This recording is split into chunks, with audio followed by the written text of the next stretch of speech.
My granddad always said, how can you expect different results by doing the exact same thing over and over again? I selected these calves using the same process the men behind me are using right now, visual evaluation. But I didn't stop there. I also purchased the calves based on what I know about the breed, John and Loretta Hall in Headley, Texas. From previous years' experience in the San Antonio Commercial Steer Contest, it was important to me that my calves be black and polled. Additionally, when I purchased the steers, they were medium framed, big boned, and nicely muscled, and at the time appeared to be healthy. They looked like pretty good Angus calves to me. For years, cattle would visually evaluate livestock and base their opinion on what they saw. But visual evaluation can be deceiving.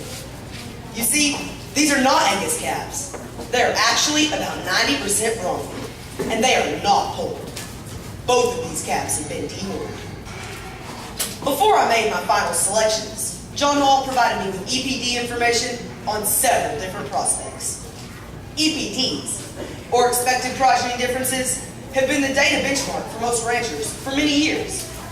Entire herds are built based on EPDs. But we all know that EPDs are only as reliable as the rancher that produces the records. I had the additional luxury of using ultrasound data on my calves. Ultrasound data showed that these cattle had a ribeye area of 1.64 inches per hundredweight for calf A and 1.37 inches per hundredweight for calf B. It also showed an average IMF, intramuscular fat or marbling, of 2.92 for calf A and 3.31 for calf B. While this information is extremely valuable to the producer, ultrasound data can be skewed as well. Calf A had a considerably lower IMF than some of the other cattle I looked at. But he had been in a sick pen for several days before the ultrasound. The stress of being in a sick pen can affect the IMF. I fully expected this marbling score to increase once he was healthy and on full feed again. More importantly, and for the first time ever, I had access to DNA data on my calves.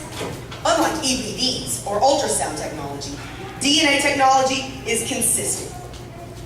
If you reliably collect data the day the calf is born, it will be the same as the day the calf is harvested. DNA technology shows what the animal has the ability to achieve under normal circumstances. Environmental conditions still play a huge role in how the animal actually performs, but with DNA technology, at least you know what's possible. Although there are many different markers to look at, I looked at feed efficiency, marbling, and tenderness. From the data, there's a lot of give and take in how DNA ranks the cattle.